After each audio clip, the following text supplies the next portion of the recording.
Real men don't explain themselves just to be accepted. They don't chase arguments to prove a point, and when they're disrespected, they don't explode. They observe. They step back. They let silence speak for them. Because nothing cuts deeper than a man who doesn't flinch. The one who owns the frame is the one who doesn't need to defend it. This isn't weakness, it's precision, it's presence. And this is how real men deal with disrespect, not with noise, but with quiet, unshakable power. Arguing is a loss of position, not a show of strength. The moment a man steps into an argument, he steps out of his frame, not because words are weak, but because reaction is. Arguing is the behavior of a man who's already on defense. It's what happens when you start valuing being right more than being rooted. When you feel the need to convince, to explain, to prove, to set the record straight, you've already lost something deeper than the point you're trying to make. You've lost your position. You've lowered yourself. You've stepped out of presence and into performance. And in that performance, you surrender control. Not just of the moment, but of yourself. Because now you're no longer leading the energy, you're matching it. And what you match, you validate. Arguing is not leadership. It is negotiation with chaos. And a man doesn't negotiate his presence. He doesn't argue with emotional bait. He doesn't let tone, volume, or disrespect pull him out of alignment. He observes. He decides. And if the space no longer reflects his standard, he exits. Not to avoid conflict, but to win it in the only way that matters, through control of self. That's what makes a man powerful, not his words, but his refusal to waste them on what doesn't deserve them. When you argue, you say, your opinion has weight. When you argue, you admit, this situation controls my nervous system. But when you go still, when you go quiet, when you walk instead of react, you deliver a message that can't be twisted, misquoted, or ignored. That message is simple. I do not participate in energy beneath me. You don't prove your value. You embody it. And those who cannot recognize it are simply not meant to be near it. Your power isn't in proving your truth, it's in living it. And when you walk in that truth without flinching, without apologizing, without defending, the world begins to organize itself around your presence. The wrong people fall away. The right ones lean in, not because you chased approval, but because you commanded respect through stillness. That's the real polarity. That's the unshakable masculine energy a woman feels before you ever open your mouth. Understand this. Arguing is the bait. It is the first test of whether you are self-led or other-led. Whether you can hold your frame while someone throws emotional chaos at your feet. Whether you can stay rooted in clarity without needing to be understood. Most men fail this test. They get loud. They get triggered. They try to fix, to correct, to control.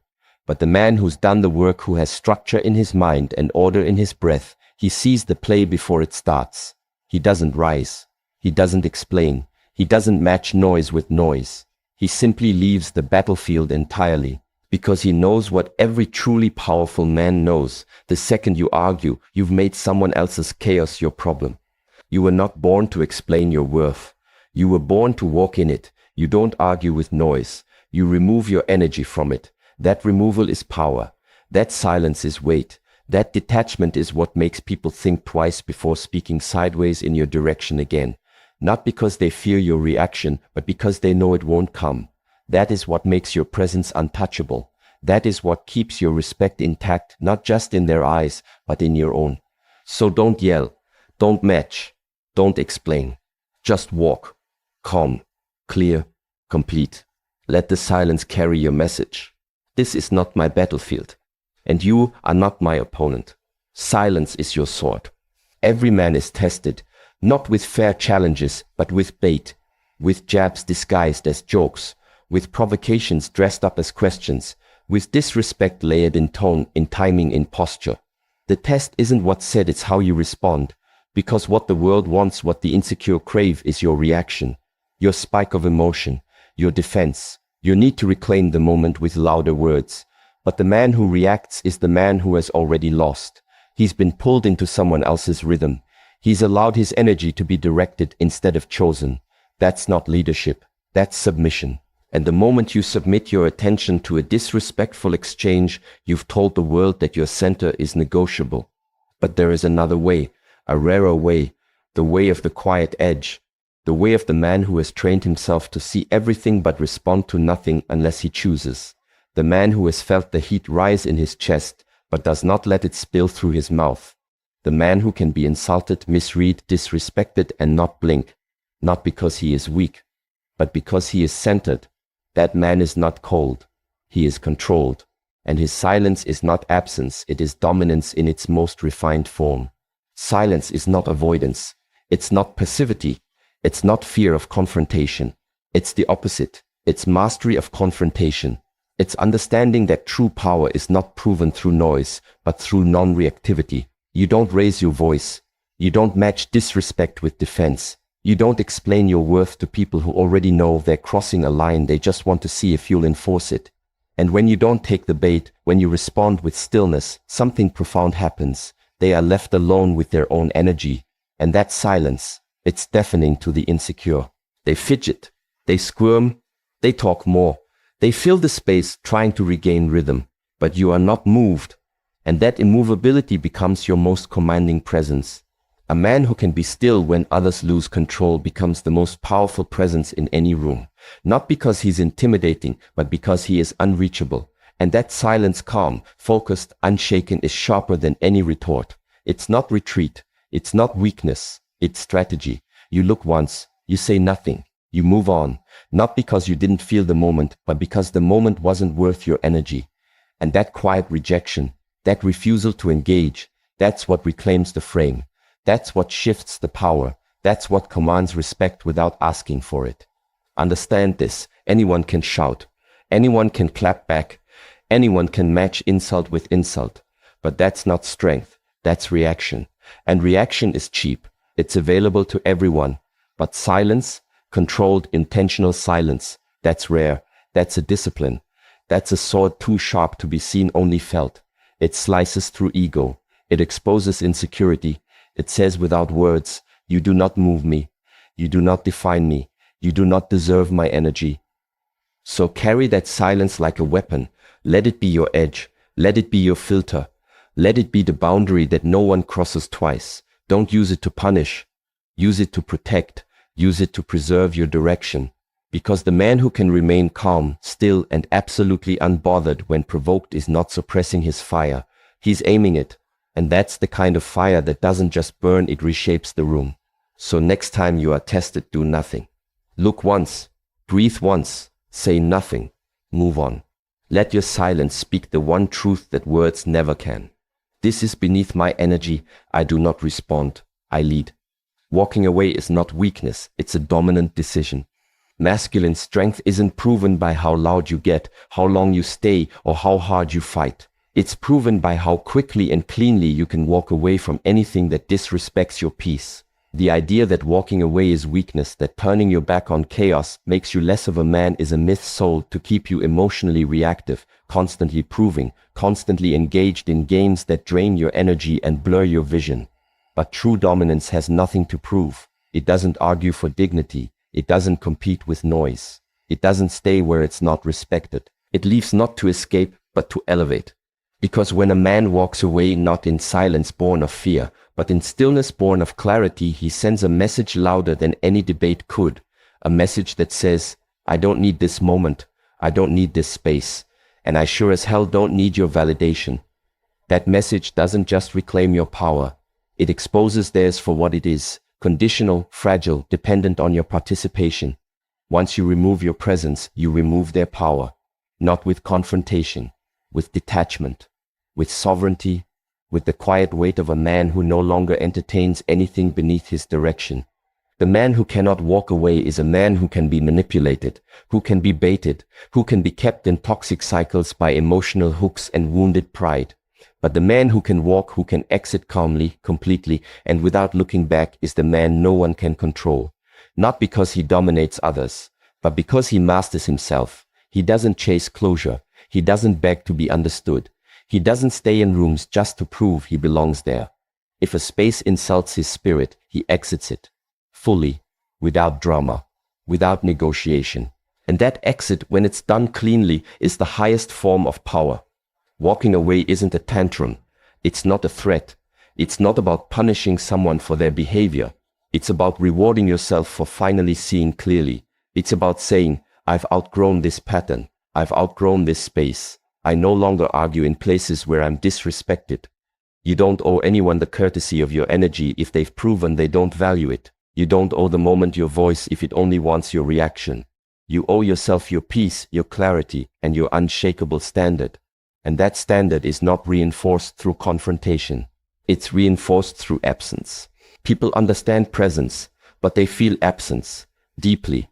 When you're no longer reachable, when your attention is gone, when your emotion is off the table, when your energy is completely removed, it forces everyone involved to face something they couldn't see when you were still responding, their own reflection. And that reflection is where growth either begins or ends, but it's no longer your concern. Because when you walk, you close the loop. You don't leave pieces of yourself scattered behind for someone else to play with. You leave with everything, fully intact, fully clear, fully done. You don't walk away because you're weak. You walk away because your standards got stronger, because your time got clearer, because your presence became more valuable than someone's comfort with crossing your boundaries. You walk because you no longer fit into the version of yourself that tolerated disrespect just to keep the peace. That's not quitting. That's graduation. And the man who graduates from chaos without needing to punish anyone for it, that man doesn't just command respect. He becomes it. So understand this. You don't have to fight to win. You don't have to shout to be heard. And you don't have to stay to prove your strength. Your ability to leave is not the absence of courage, it's the proof of it. Because the man who can walk away is the man who can never be cornered again. There is nothing more costly than giving your energy to people who haven't earned it. Yet most men do it every day. They argue with disrespect. They defend themselves to people who don't listen. They explain their value to women who already know it. They get pulled into debates, guilted into compromise, and drained by conversations that never should have started in the first place. Not because they lack strength, but because they haven't yet learned the highest expression of it, selective availability. Your energy is your frame. It is your kingdom. And if everyone can access it, no one respects it. The modern man is too open, too explainable, too easy to reach. He jumps at every message. He responds to every tone shift. He tries to clarify, repair, and redeem himself at every moment. But in doing so, he signals one thing clearly. Anyone can pull me off my center. And once that's clear, once it's understood that you are always emotionally available to chaos, conflict, or disrespect, your energy is no longer trusted. Not by women, not by other men, not by yourself. Because leadership does not mean being constantly accessible. Leadership means being disciplined in your accessibility. A man must protect his attention like a gate, not with aggression, but with structure. You do not entertain disrespect. You do not argue to be understood. You do not let someone else's emotional state determine your next move. That's not compassion. That's chaos. Your energy is sacred. And if someone brings noise into your space, your job is not to fight the noise. Your job is to end access, quietly, instantly, without drama, without apology, without a single wasted sentence. You vanish not as a gain, but as a consequence. Your energy is a reward, not a right. And once that energy is removed, the lesson begins. They don't learn through lectures. They learn through absence. Because absence is where the weight of your structure is finally felt. And that structure is what shifts how people approach you. They begin to speak slower. They begin to weigh their words. They begin to think twice before bringing disorder to your door. Not because you demanded respect, but because you lived in it. That's the quiet leadership most men never discover. The kind that walks ahead and never looks back. The kind that doesn't need noise to be noticed because it's felt before it's seen. When you start protecting your energy this way, everything changes. You stop chasing closure. You stop defending your peace. You stop justifying your boundaries. People either align or disappear. Either way, your focus remains clean. Your time remains yours. And your mission becomes the filter. If someone fits into it, they move forward with you. If not, they fall away without resistance. That's not cold. That's ordered. And masculine energy at its highest level is ordered. It doesn't beg for harmony. It builds it. Through structure, through presence, through non-reactivity. Disrespect is never random. It's always a test. And your response is the answer. If you engage, you teach them that your boundaries are flexible. If you collapse, you show them that your leadership is fragile. But if you remove your energy without noise, without retaliation, without warning, you create the one thing that reshapes behavior faster than confrontation ever could. Silence backed by structure. So treat your energy like a temple. Entry is earned, behavior is filtered, and once disrespected, you don't explain. You exit, not with emotion, with clarity. Because when your presence is no longer assumed, when your time is no longer accessible, your name starts to carry a weight no words can match. That's when you stop being a man they talk to and start being the man they adjust for. The true test of masculinity is emotional discipline. Masculinity isn't about what you can lift. It's not about how much money you make, how loud you speak, or how many people fear you. That's performance. That's theater. Real masculinity lives in silence, in stillness, in restraint. It's not what you do when you're in control. It's how you move when everything around you is trying to pull you off center. And the man who can feel deeply without being led by what he feels, that man is rare. That man is dangerous, because nothing controls him. This is what most men never learn. They chase strength in the outer world. They build bodies. They stack wins. They conquer women. But inside, they're reactive. They're chaotic. They're addicted to attention, quick to anger, quick to defend, always trying to prove something. And the truth is, if your peace can be taken by someone's tone, by someone's opinion, by someone's disrespect, you're not strong. You're just covered in armor. Armor that falls apart the second someone touches your wound, and wounds that haven't been faced always leak. They leak through overreaction, through over-explaining, through needing to be seen, to be right, to be validated. But a man who's done the work, a man who's trained his nervous system, he doesn't speak to prove. He doesn't move to be liked. He doesn't argue to gain control. His control is internal. His power isn't reactive, it's responsive. Disrespect doesn't rattle him, it reveals him. It shows where ego used to live, where old insecurities still flicker. And when he sees it, he doesn't fight back. He learns, because he understands that emotional discipline isn't about shutting off emotion. It's about commanding it. Not through suppression, but through structure. You are not weak for feeling. You are weak for being led by those feelings, for letting a moment of discomfort derail your presence, for letting someone else's projection determine your identity. That's not power. That's fragility. And fragility dressed as force always collapses when pressure hits. But when you own your state, when you feel the heat rise, when you feel the pull to speak, to explain, to lash out, and instead you breathe, you observe, and you choose, you rise above the entire frame. You exit the trap. You become untouchable. Disrespect is always a test, not of your tolerance, but of your awareness. Most men think they win by confronting it, by clapping back, by asserting dominance. But the man who truly wins is the one who sees the invitation and declines it. Not from fear, but from clarity, because his energy is too valuable to hand out. His presence is too disciplined to be disrupted. He's not avoiding conflict. He's selecting his battlefield. And 99% of the time, that battlefield isn't even worth stepping onto. So let them speak.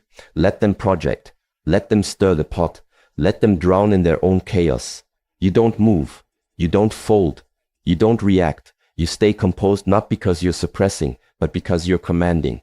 And that command, that silent, sharp, sovereign command of self, that is masculinity, not built in gyms, not proven in fights, but forged in the quiet moments where you could have lost control and didn't. That is what earns trust. That is what earns respect. That is what earns legacy. Not how you flex when things go your way, but how still you remain when everything tries to pull you out of your frame and fails. The man who argues is still playing the game, still seeking validation, still proving, performing, participating in energy that belongs beneath him. He wants to win. But by the time he's raising his voice, defending his name, trying to teach a lesson, he's already lost something far greater than the argument. He's lost himself. Because when you argue, you're admitting that your state is up for grabs, that your energy is reactive, that your peace is dependent on how others treat you. And a man who gives his power away like that, he may feel strong in the moment, but it's borrowed strength, temporary, loud, fragile. The man who walks away doesn't walk out of weakness. He walks out of completion. He's already won. not because he beat the other person, but because he refused to be baited, because he saw the test for what it was, a distraction, an invitation to descend into noise, into chaos, into ego. And instead of stepping in, he chose stillness. He chose clarity over closure, direction over drama, peace over proving. And that choice, that calm, clean, unwavering choice, is the move most men are too insecure to make, because it requires real power. Not the kind that dominates others, but the kind that governs self. You do not need to explain your worth. That's what men do when they don't believe they're enough, when they still need others to reflect their value back to them. But if you know your value, you live it, you walk in it, you become so rooted in it that silence becomes your shield, absence becomes your message, and presence becomes your reward, not something you hand out, but something others earn. Because energy that is freely available is never respected, but energy that is controlled, clean, and scarce, that energy reorders the room, without effort, without words. You don't need to destroy someone who disrespects you. That's ego. That's emotional immaturity masked as strength. You don't need revenge.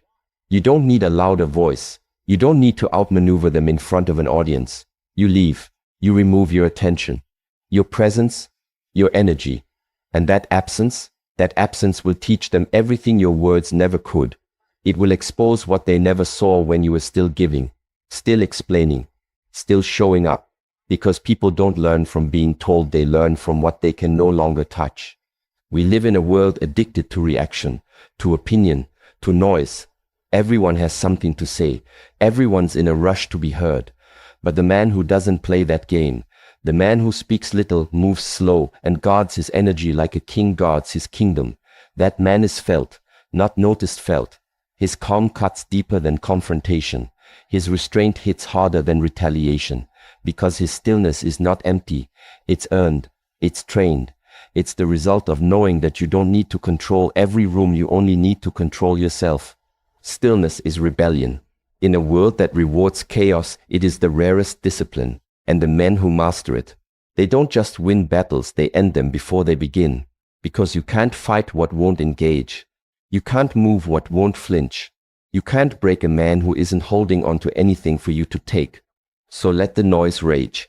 Let the ego push. Let the world try to provoke you into becoming a version of yourself that no longer exists. You remain still. Not because you're emotionless, but because you've mastered direction. And the men who master direction, master the game.